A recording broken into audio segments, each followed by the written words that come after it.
I forgot to hit the green button. Proverbs chapter 22, and I'm going to spend a little more time on verse 1 than I normally spend on a particular verse, just because I had done some work on that.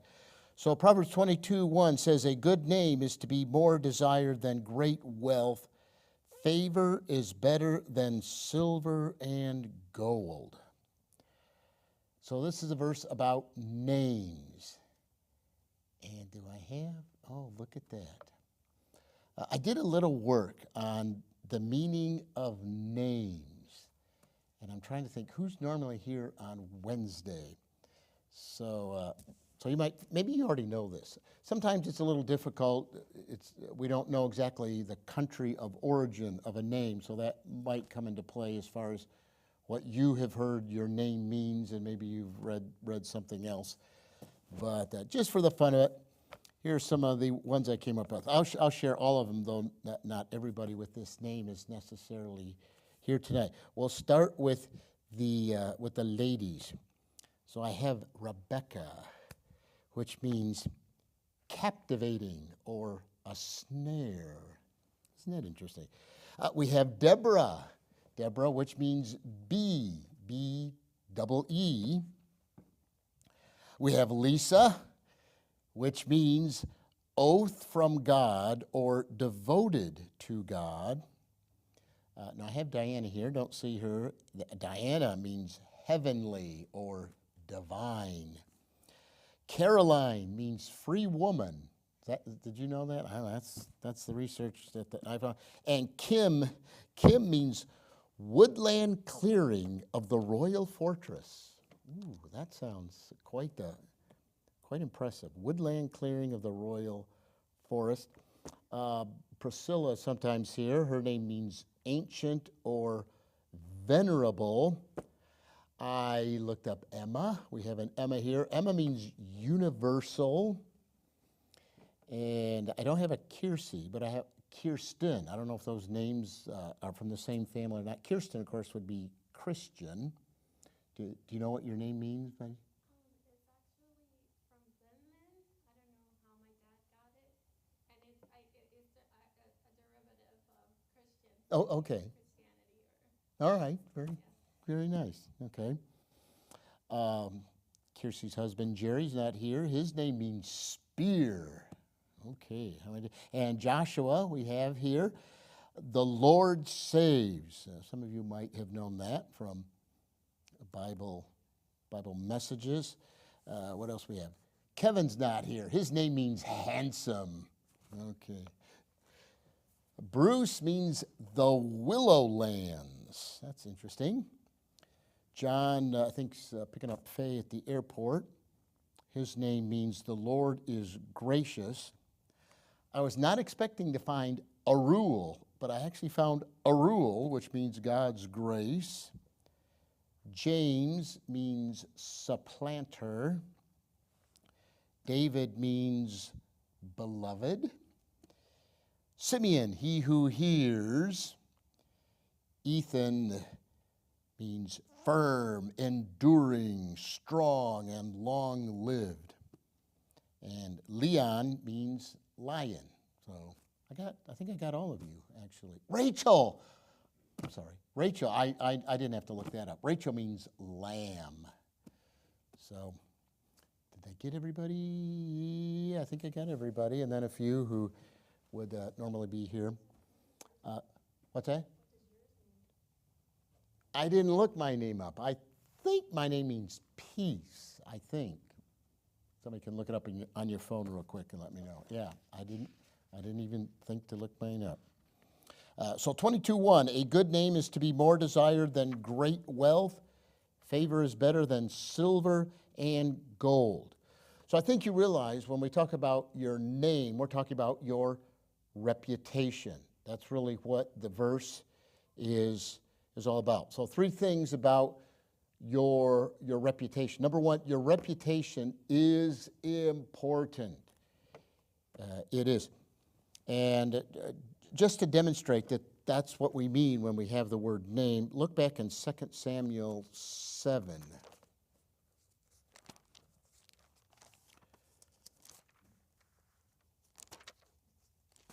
2 Samuel 7 in verse 9. I have been with you wherever you have gone and have cut off all your enemies from before you, and I will make you a great name, like the names of the great men who are on the earth. Obviously referring to reputation, and similarly the next chapter, 2 Samuel chapter 8, verse 13. So David made a name for himself when he returned from killing 18,000 Arameans in the valley of Salt. We even have that in our English idiom, do we not? Make a name for yourself. So that's very clearly what we're talking about.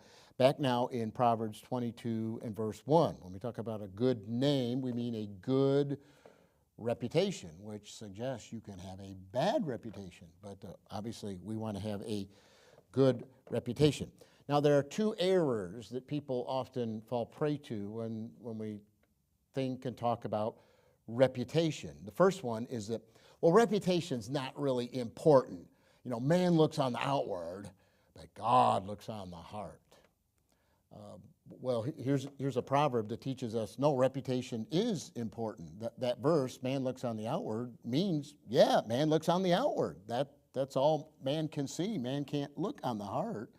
So that verse actually, I think, teaches that reputation, the outward, does have a role and is important. The other error is this attitude, well, I don't really care what people think about me. You know, I don't care what they think my reputation is. Really? I hope you would care about what people think about your reputation, who love you, who have your best interest at heart, those who are in authority over you. I hope you would care what they think. Those who help you, those who are godly, yeah, it ought to at least be something that we consider. I remember many years ago, a pastor was going to enroll his son in our school, and he didn't know anything about our school, and he was going to apparently pay a price for it. I don't know any of the details. Pay a price, I mean more than just the tuition. So he wanted to know, about the reputation of the class. And I was so blessed because that was a class with a great reputation. So, a church can have a reputation, a class can have a reputation, a family can have, reputations are important. So that was a blessing to be able to say that. So your reputation is important. I know I didn't have to convince you of that. Secondly, your reputation is priceless. And that's in part what this proverb is emphasizing. We might tend to minimize reputation and maximize money and possessions and wealth. But this proverb says, no, it ought to be just the opposite of that. And note the contrast here isn't just with wealth, the contrast is with great wealth.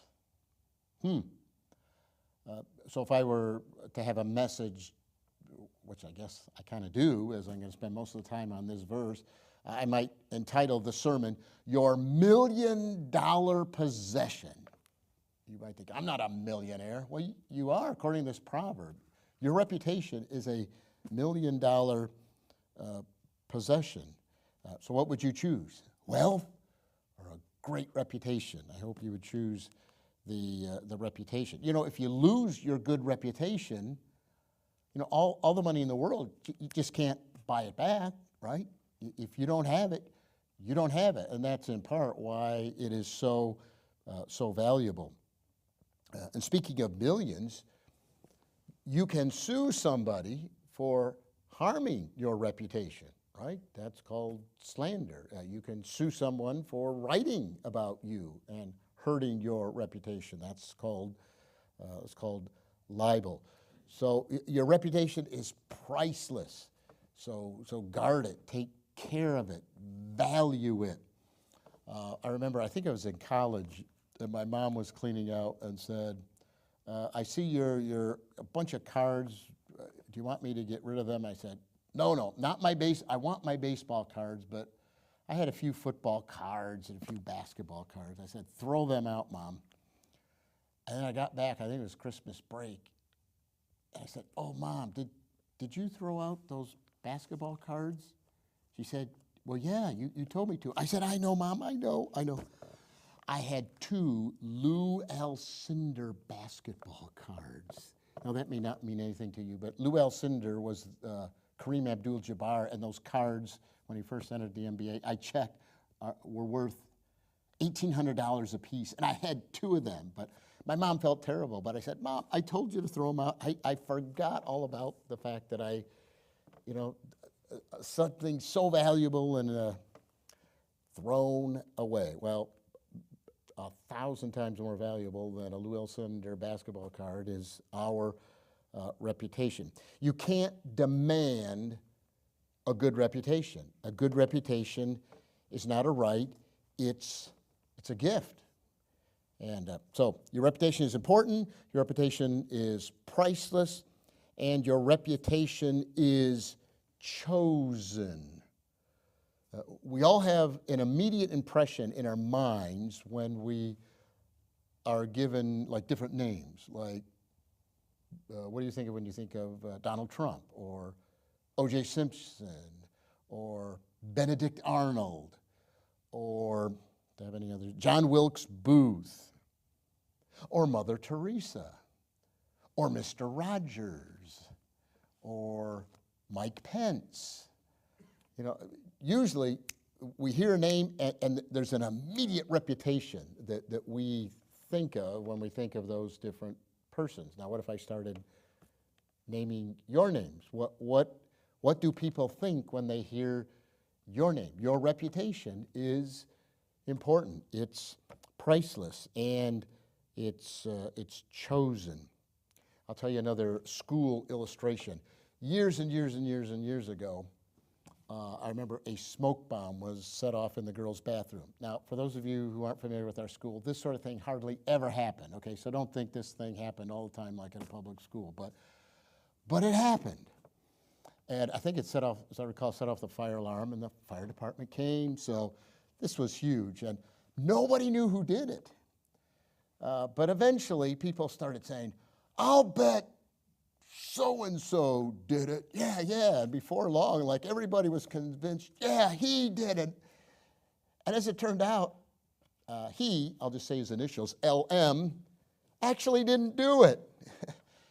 And he was so mad that people would think that he would do that. And, I think it was a valuable lesson to him, that's the kind of reputation you have, young man, that something of this nature happens and people are just going to assume that. So you choose your reputation, and it can have really bad consequences because you, like in that instance, won't be given the benefit of the doubt. Now here in the NASB, we have a good name is to be more desired. More translations than not would actually translate that word desire as chosen. And that's what really the word means. It means to choose the best. So desire isn't a bad translation, but chosen, so that's where I get the concept of your reputation is chosen. So you choose your reputation and you gain a good name by your godly testimony. And so that's so important. Now I know it may be that even among Christians, there comes something that we do or say, and now we have the opportunity to rebuild our reputation. So let me throw out a few things if that's something one would ever need to do. If you have to rebuild your reputation, all right, start with day number 1. This is day number 1 of my new reputation. Make things right. Whatever it was that harmed your good reputation, make things right. And that could be paying back any obligations, repairing any hurts, righting any wrongs, whatever it takes will be necessary. Be consistent. Every day, you're the new you, rebuilding that reputation that's going to be a Christ-like reputation. Look past the past. Look to the future. I think of Philippians 3, forgetting the past and reaching forth unto those things that are before. In the choices you make, just remember that your reputation is always at stake in the choices that you make. Now I understand, and I think you understand, you could take this to an extreme, and it could become an idol. I'm just fixated on my reputation, and that would be wrong. I'm not suggesting that. I'm suggesting an actual case where you've sinned, you've hurt your reputation, and by God's grace, you want to remedy that. If you've ever bought a new car, I'm guessing you wouldn't just immediately intentionally damage it. Although having said that, I do remember hearing of somebody who bought a new car and they actually took their key and they immediately put a scratch on it and said, there, now I won't feel bad because I know it's going to happen eventually, so there, I'll just get the first scratch over with, okay? Apart from that, most of us would not intentionally scratch or damage our car. And your reputation is so much more valuable than your car. So guard your reputation. It's easy to ignore it because it's invisible. A car, okay, you can see it, everybody can see it, but your reputation's invisible. But that doesn't make it any less valuable. It actually is much, much more valuable. It takes so much time, does it not, to build a good reputation.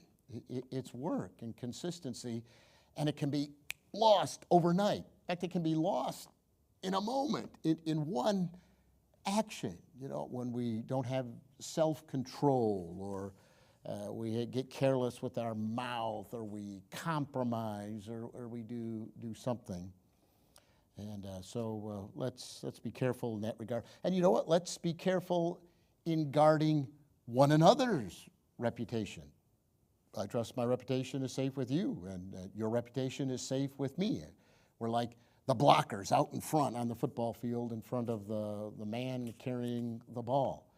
I think that would be important as well. We all claim the name Christian. So whatever our reputation is going to be Christ's reputation. This is a Baptist church. There's some people, their impression of Baptist is solely based on whatever they know about the people here at this church. It may be they have no idea really of what a church is, and all they know about a church is the reputation of the people who go to this church. And so reputation is so important. I remember when I was at Faith, one of the presidents, might have been Dr. Nettleton, who eventually came here to be the pastor, said something about, we're never going to name a building after somebody until after they've died. And I understand the wisdom of that because, you name a building after somebody and then they could still potentially do something. Now, Faith has since, with the new president, not abided by that because they now have a Domikos Hall. I had a Dr. Domikos for homiletics, learning to preach, and pastoral theology. He's still living, and I wouldn't fault Faith. He had such a sterling reputation, it was worth the risk to name a new building after him because of his decades and decades and decades of faithfully walking with the Lord and serving him. But by and large, that's what probably ought to be done. Wait to name the building after somebody's died because how easily one can destroy their reputation. So is there anything you would not want to have a reputation for? Maybe, I'd never want to have a reputation for being lazy or being flirtatious or being mean or being materialistic or being worldly or whatever, well, just remember, if that's your reputation, that's the Lord's reputation, because you are a Christian. Now, again, we could carry this too far and get so caught up in my reputation that it becomes actually a matter of pride and vanity and selfishness. That you know that's not what I am promoting tonight. The Secret Service, you know, protects the President of the United States. And they've almost been legendary through the years until more recent years when there have been some scandals. I think some drunkenness scandals and some sexual scandals. And what was promoted, as I recall, was, well, that happened when they weren't on the job. You know, it's not like it happened while they were, you know, on the job guarding the president. But, you know, when you're the Secret Service, when you're protecting the president, when you are so intimately connected with the United States of America, are you really ever off the clock? Yeah, I don't know that you are. And so it is with us as believers. We're not just connected with and serving the President of the United States. We're actually serving the King of Kings and Lord of Lords of the universe. And our reputation is connected with his reputation. So how important that is. What an awesome honor, and what a scary responsibility. It reminds me, too, of a story I've heard about Alexander the Great. I've heard a few little slightly different versions, so I'm sure the story is true, but as far as the exact details. But Alexander the Great, one of the great military generals of all time, virtually conquering the known world in his day. But one night, not able to sleep, was out walking and discovered one of the soldiers who was supposed to be on watch and had fallen asleep. And that's a big no-no. You could lose your life. In fact, I think I'd read that sometimes if you were caught by your commanding officer asleep when you're supposed to be on sentry, they would pour kerosene on you and light you. Obviously, ultimately dying because of that. So Alexander the Great confronted this sleeping guard, and he knew he was in big trouble. Alexander the Great asked him, "Do you know what the penalty is for those who fall asleep?" And he said, "Yes, sir, he do." And then Alexander the Great asked him his name. And he said, "Alexander." And Alexander the Great thought he misunderstood. He asked him again, "Alexander," and there was a long, deafening silence.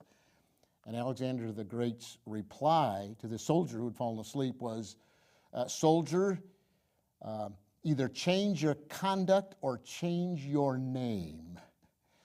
So Alexander the Great took it personally that such a negligent soldier would even bear the name that he had. You probably realize that most people who come to Christ because of another person and their influence and their witness and their testimony.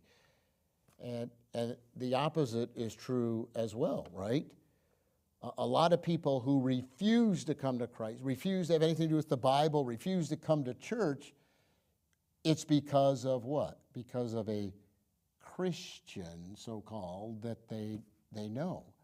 And that Christian's poor reputation and how that hindered reaching this one for Christ. Obviously, God can save anyone, even those who have a poor reputation. But God has designed it that he's using us as human beings to reach others for him. So I'm not going to go on to verse 2. We'll pick up there next week. And we'll just keep our focus on our reputation for tonight, January 4. 2, 3, 4, yeah.